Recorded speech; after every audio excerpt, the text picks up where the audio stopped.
దేశవ్యాప్తంగా సార్వత్రిక సమ్మెకు పిలుపునిచ్చిన తరుణంలో బెల్లంపల్లి రీజియన్లోని సింగరేణి గనుల్లో విధులకు హాజరు కాకుండా సంపూర్ణ మద్దతు తెలిపారు కార్మికులు.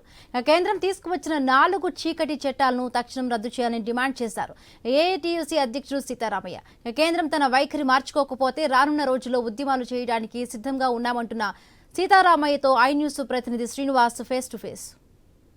ప్రభుత్వం అనుసరిస్తున్న కార్మిక విధానాలకు వ్యతిరేకంగానైతే ఈరోజు నేడు దేశవ్యాప్త సమ్మెకైతే పిలుపునిచ్చారు. ఇప్పటికే బెల్లంపల్లి రీజియన్లో ఉన్నటువంటి 7 భూగర్భ గనులతో పాటు 5 ఓపెన్ కాస్ట్ గనుల్లోనైతే పూర్తిగా విధులను బహిష్కరించి అయితే ఇటు కార్మిక సంఘాలు అయితే సమ్మెలో పాల్గొంటున్న పరిస్థితులు అయితే ఉన్నాయి.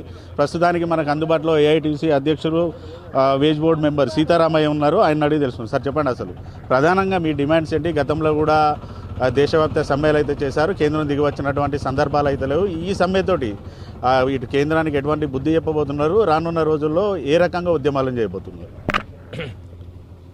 భారత కార్మిక వర్గం 100 సంవత్సరాల పైగా పోరాడి సాధించుకున్నటువంటి 44 కార్మిక చట్టాలని బీజేపీ నాయకత్వంలో నరేంద్ర మోడీ ప్రభుత్వం పార్లమెంటులో బలం ఉందని వాటిని రద్దు చేసి 4 కోడులు తీసుకొచ్చి భవిష్యత్తులో కార్మిక వర్గానికి ఎలాంటి హక్కులు లేకుండా చేస్తూ ఉన్నది.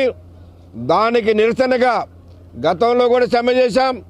ఇదేమో మొదటిసారి సమ్మె కాదు, ఇదేమో చివరిసారి సమ్మె కూడా కాదు.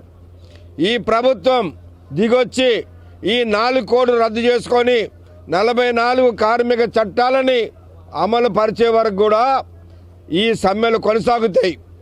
భారతదేశంలో రైతాంగం ఎట్లయితే పోరాడి నరేంద్ర మోడీ మెడలు వంచి నల్ల చట్టాలను రద్దు చేయించుకొని నరేంద్ర మోడీతోటి క్షమార్పణ చెప్పించుకున్నారు, అదేవిధంగా భారత కార్మిక వర్గం అందరూ కూడా నిలబడతారు.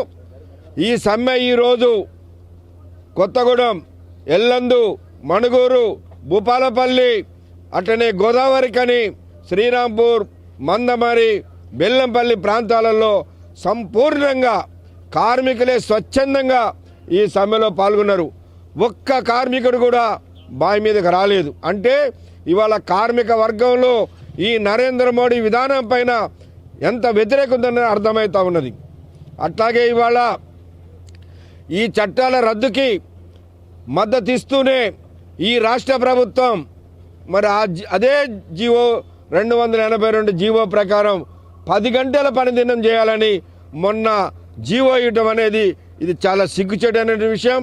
కాబట్టి ఈ రాష్ట్ర ప్రభుత్వం కూడా స్వచ్ఛందంగా వాళ్ళు ఈ యొక్క సమ్మెకి మద్దతు ఇచ్చి ఆ యొక్క జీవోని వాళ్ళు ఉపసంహరించుకోవాలని కూడా మేము ఏఐటీసీగా డిమాండ్ చేస్తూ ఉన్నాం. కేంద్రమేమో ప్రభుత్వ రంగ సంస్థలు పూర్తిగా ప్రైవేట్ పరం చేస్తుంది, సింగరేణిని కూడా ప్రైవేట్ పరం చేసాకైతే అడుగులైతే పడుతుంది. సింగరేణి కార్మిక సంఘాలుగా మీరు ఏ రకంగా అడుగుపోతున్నారు? సింగరేణి కార్మిక వర్గం ప్రైవేటీకరణకి వ్యతిరేకంగా ఎప్పుడు కూడా సిద్ధం ఉంటారు. గతంలో కూడా 3 రోజులు సింగరేణి వ్యాప్తంగా స్వచ్ఛందంగా కార్మికులు సమ్మె చేశారు.